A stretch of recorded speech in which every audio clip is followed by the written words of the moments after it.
Love is in the air, everywhere I look around. Love is in the air, every sight and every sound. Praying or upskirting? Hard to tell.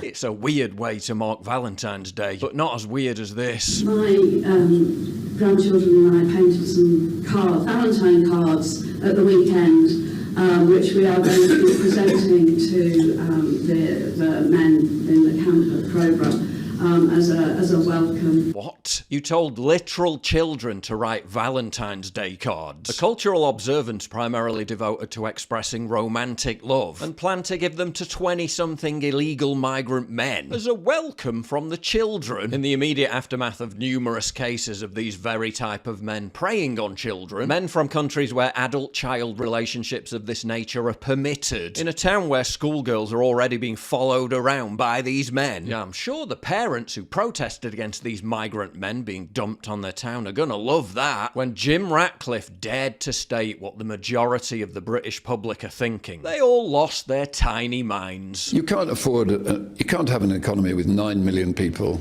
on benefits and huge levels of immigrants coming in. I mean, the UK is being colonised. It's costing too much money. It will cause... It'll cause... Well, yeah. The UK is being colonised by immigrants, really, isn't it? Cue an absolutely hysterical astroturf moral panic, culminating in the Prime Minister himself demanding Ratcliffe apologise. And the kind of language of being colonised by immigrants, you're talking about people who've come here to live, to work, to have families, as though they're a hostile, occupying force, taking away your language, your culture, your ability to survive. Yes, it's incredibly racist to suggest that mass migration is a negative force that's demographically colonising the native population of England. We must just be imagining the ONS data, which shows that some areas of the country are down to just 5% native. We just must be imagining the fact that our capital city went from being 97% white to 36% white in the space of 6 decades. Oh, no one's being colonised. And the kind of language of being colonised by immigrants, as though they're a hostile, occupying force. But let's just say it's a positive thing, and then suddenly it's not racist, it's something to be celebrated. In London, the white British population has decreased by 600,000, while the minority population has increased by 1.2 million. So, yes lads, we're winning. Will the real Ash Sarkar please stand up? Ratcliffe gets cancelled for using the word colonised. Yet they slap up posters on the London Underground celebrating how mass migration is achieving reverse colonisation. It's okay when they do it. You say colonisation. That's racist and it's not happening. I mean, the population of the UK was 58 million in 2020. Now it's 70 million. That's 12 million people. They say reverse colonisation. It's happening and it's a good thing. Yes, lads, we're winning. I think Jim Ratcliffe is a stinking hypocrite. Takes one to know one. He became a tax resident of Monaco. That's £4 billion that could have gone towards British schools. The British NHS could have gone towards British defence. Instead, he decided he wanted that money for his own pockets. Yeah, the guy who up until 2020 was paying 100 million in tax every year. Then, in line with his values, decided to stop funding the colonisation of his own country. Yeah, he's the hypocrite, not the woman who claims it isn't happening while simultaneously celebrating it. We're winning. And shilling Londonistan merch. You can't afford, you can't have an economy with 9 million people on benefits and huge levels of immigrants coming in. Net fiscal contributions by ethnic groups completely validate his point. If it wasn't for immigration, I think that Man United would have had about 3 of their starting 11 last night. Without immigrants, Man U's starting lineup last night would have been 3 players and the bench would have consisted of just 2. Yeah, Abdul, fresh off the boat from Afghanistan, straight into a free hotel with free healthcare, free iPhone and prepaid government debit card, makes the same contribution as a highly skilled multimillionaire Man United football player. They're now literally trying to defend mass migration by comparing it to importing a relatively tiny number of elite sportsmen on work visas. What we would do without immigration from a footballing perspective. And all of the fans who talk about immigration, they love their foreign players. This is even weaker than the diverse food argument. He wants to talk about people who want to just come here and live and work and pay taxes, costing us too much. Like, the man is a fucking devil. Oh yes, just take a moment to observe all the hard-working, tax-paying contributors to society.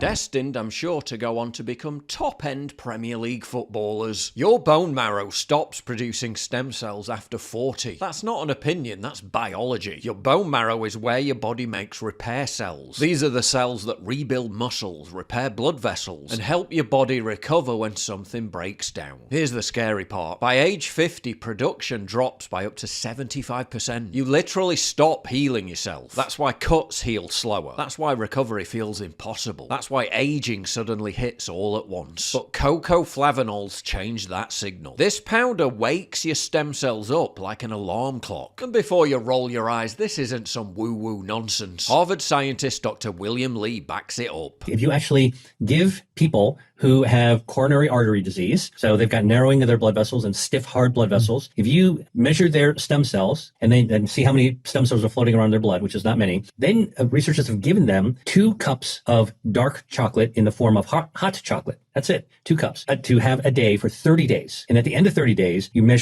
take out your blood and measure the stem cells again, and then do that flow media dilation resiliency test again of the blood vessels to see, have they changed? This is what's amazing that's been found. That dark chocolate, the proanthocyanidins, not only got into the bloodstream, but they doubled the number of stem cells circulating in your blood vessels, and they doubled the resiliency of your blood vessels just over the course of a month with as little as 2 cups of hot chocolate that's dark. That's right, dark chocolate. But here's where people get it wrong. The flavanols, the part that actually does anything, get destroyed when the chocolate is processed. Regular chocolate has 50 milligrams of dead flavanols. This Black Forest high flavanol cocoa powder has 1,200 milligrams of pharmaceutical extracted flavanols. It activates your stem cells to come out of your bone marrow like bees coming out of a beehive. Then they turn into anything that needs fixing. Muscles, blood vessels, even brain tissue. That's why even the military studied this for battlefield recovery. The soldiers were healing twice as fast. Joe Rogan talks about stem cells constantly and even flies to Colombia for those injections. But this activates the same stem cells. No travels, no needles, and without the $50,000 tab. If you're getting older but feel like you're real old, like 70 years old, your bone marrow needs a wake-up call. That's why Black Forest just opened a 48-hour President's Day access window. Right now, everything in the store is buy one, get one free, but for 48 hours only. So don't wait, go to their site now. It's in the pinned comment and description down below. The sheer vehemence with which the regime rushed to vilify Ratcliffe, like him using a word was akin to a natural disaster, Colonised. was clearly intended as a threat to other prominent people not to speak out. But the comments that he made yesterday were unacceptable. Our country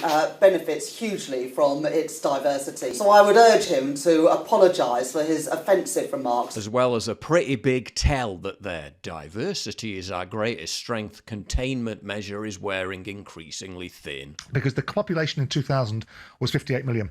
The population in the UK is 70 million in 2025, which means we've had a 21% increase, 20 to 21% increase in our population. The population of Europe has gone from 728 million to 744 million, which means Europe as a continent has had a 2% increase in population. You then distill down the German population increase, the Italian, the Spanish, the French. No one has had a population explosion like we have.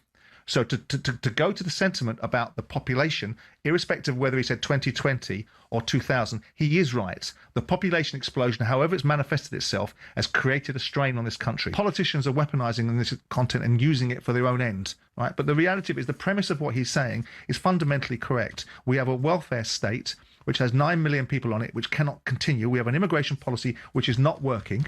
And we have a societal change and shift at pace and demographics, which is changing the face of this country, and people don't like it. And the politicians are too cowardly to do anything about it. And Keir Starmer and the other politicians like Ed Davey are just weaponizing this content because it deflects from their inadequacies and ineptitude. Leftists are still gaslighting everyone by claiming that the arrival of 6 million foreign nationals to the UK since 2020 alone is something that Indigenous Brits welcomed. This idea from the far right that actually what is going on is either an invasion or a colonisation removes that agency. It removes that power. It suggests that immigration is something that is being done unto us, to us, rather than something that we are elected to do. Yeah, who did we elect to impose mass migration on us? Every time we're asked, we vote against it, yet they keep imposing it on us anyway. It suggests that a foreign power is taking and control and settling in Britain and dominating, displacing or exploiting the indigenous population and imposing their culture and language on us. Yeah, no one's imposing their language on us, are they, Lewis? You look at parts of London, for example, where the road names, the underground signs, aren't just in English, they're in a foreign language as well. 1 million people living in this country don't speak any English at all. 4 million people living in this country barely speak passable English. And that's the point that he was making, that big areas of our towns and cities have been changed into something completely different to what they were. We've had more immigration to this country in the last 25 years than in the last 2,000 years combined. If a group of people move to a country en masse and say, for the purposes of this discussion, it is to be understood that we wish to operate as a large collective in this country with rules that don't sit well with the existing legal status quo. But you know what? You can't do anything about it because this is our law. What you are dealing with de facto is colonisation. Yes. The government take, so they must act. So they must act. And if it be the case that the prospective pattern of the population of this country is such that this country would not be a place worth living in, or a city capable of being governed for all who live in it, then it is the duty of those in authority, I'm going to complete the sentence, or that it is the duty of those in authority to take measures accordingly. And those measures, since they are in the interest of all, are measures which ought to claim the support of all, and for which the support of all ought to be sought, and I believe would be forthcoming.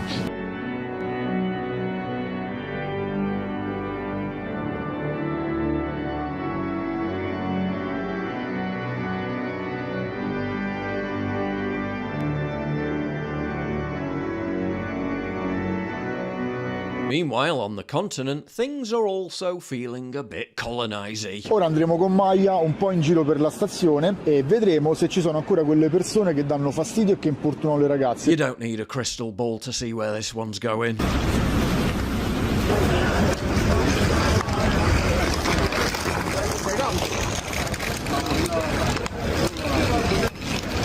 No, grazie.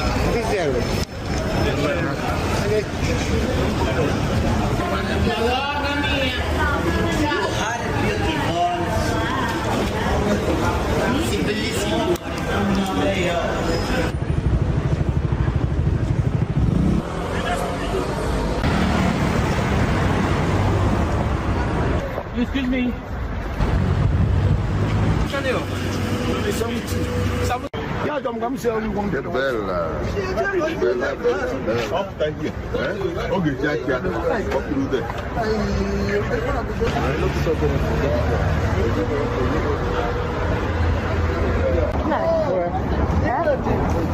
Sì, sicuro io! Sì, sicuro io! Come si fa?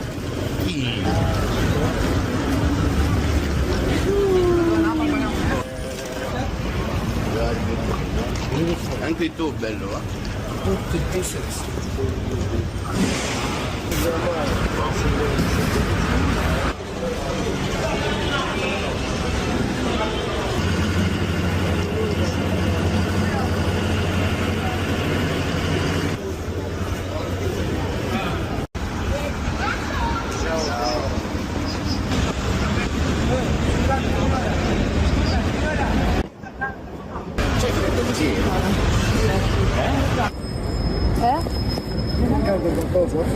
No, no. Vuoi qualcosa? No, no, grazie. Beviamo solo? No, no. Caffè? No. Cocaina? No. Niente. Basta, niente. Basta. Now, to be fair, there probably were some natives in there, maybe one or two, but otherwise it's definitely not helping the stereotype. Allora Maya, com'è andata questa passeggiata? Come ti sei sentita? Colonised. If you value what I do and you want to help support me, please visit pauljosephwatson.locals.com and either pledge a one-time donation or subscribe to join my community, get early access videos, and message me directly. And exclusive live streams coming soon too. Promise. Check out the Locals link down in the description. And don't forget to take a look at the brand new website, modernity.news. That's where you'll find all my content, including exclusive articles. That's modernity.news.